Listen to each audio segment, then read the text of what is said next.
All right. Yeah. Um, this is going to take a minute. So settle in. Because what you're about to hear only makes sense if you slow down and actually follow the chain of events. Not the headlines, not the spin, but the mechanics underneath it all.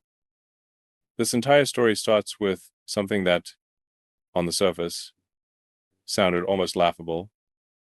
A golden ballroom, Donald Trump, standing in front of cameras, talking about tearing down part of the White House and replacing it with something bigger, shinier, more beautiful. We're also working with the military on it because they want to make sure everything's perfect, and the military is very much involved in this. They want to make sure everything is absolutely beautiful. You can see the kind of interiors that we're talking about. That's an interior of the ballroom, and it's the highest level. And you see it goes beautifully with the White House. I mean, the mix is beautiful. So over the years, many presidents have made changes. This obviously would be the biggest change, but this was something they've wanted for at least 150 years. And at first glance, that's exactly how most people treated it. Just another Trump indulgence, another ego project, something to roll your eyes at. But systems don't lie. They leak because the moment the East Wing of the White House was demolished, something didn't add up. The East Wing isn't just some decorative appendage.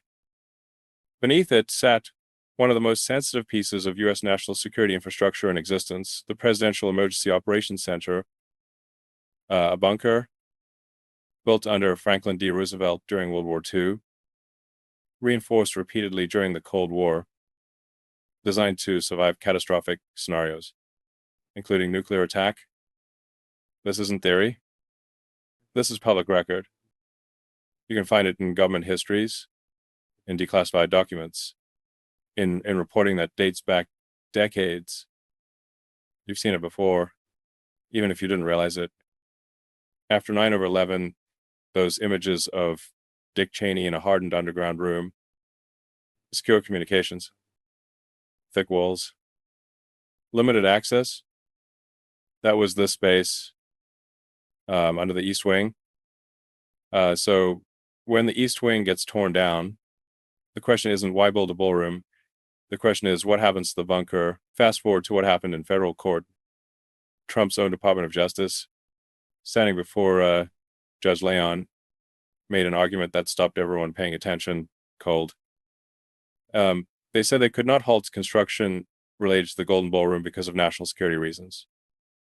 They said they could not even discuss the details publicly. They offered to brief the judge privately. Why? Because, in their words, this was a national security matter, and halting it could endanger Donald Trump's life. That's not commentary. That's a legal argument on the record. Justice Department lawyers explicitly argued that underground construction was necessary to replace security infrastructure, and that any delay could put Trump in danger. They claimed the White House was exempt from the usual historical and environmental reviews because of these national security concerns. Let that sink in. A ballroom does not endanger a president's life if delayed. Chandeliers do not trigger classified briefings, but underground hardened infrastructure absolutely does. This wasn't some fringe lawsuit either. The National Trust for Historic Preservation of Washington, D.C. sued to block the construction because of the demolition of a historically protected structure. And the DOJ didn't say, this is aesthetic. They didn't say, this is ceremonial. They said national security. Dan Diamond from the Washington Post was in that courtroom. This wasn't hearsay. And the Post's reporting quietly dropped a critical line. A presidential emergency operations bunker had been located below the now demolished East Wing. That one sentence explains everything. Now, the judge didn't simply rubber stamp Trump's argument. Judge Leon, appointed by George W.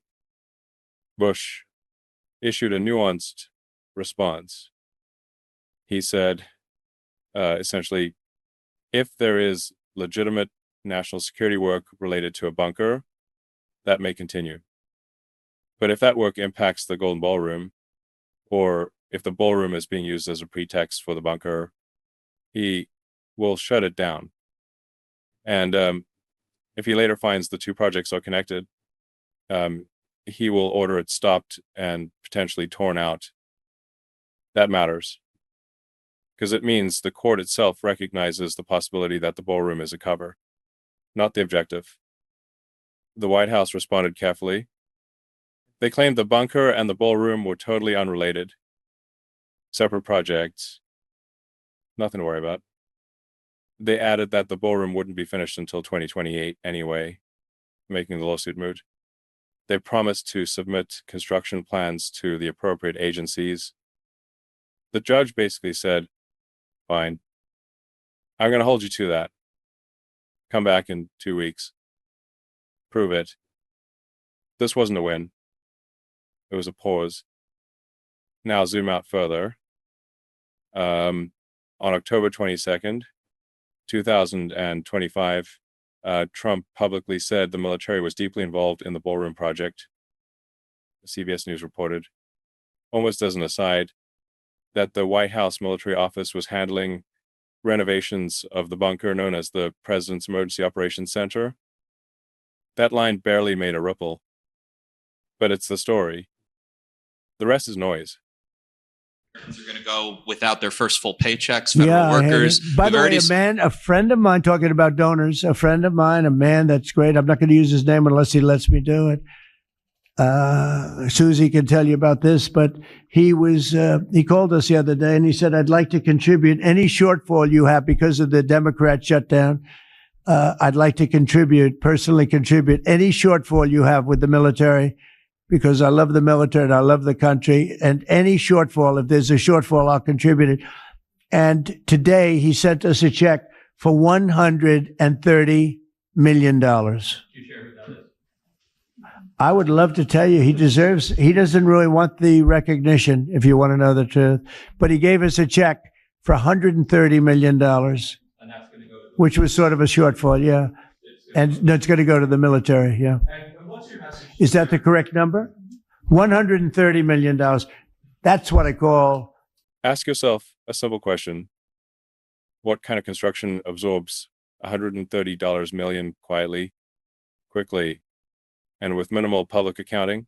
Not drapes, not gold leaf. But underground hardened facilities absolutely do. At the same time, the estimated cost of the Golden Ballroom ballooned. First $200 million, then $300 million, now $400 million. Anyone who's built anything complex knows what that looks like. Scope creep, structural changes, unexpected complications, ventilation systems,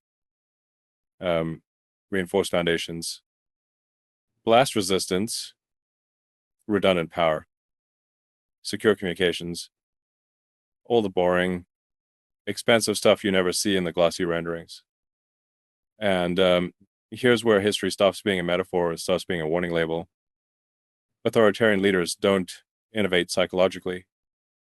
They copy. Adolf Hitler expanded the Reich Chancellery, adding grand halls to glorify the regime. Underneath it, he built the Fuhrer bunker. That's documented.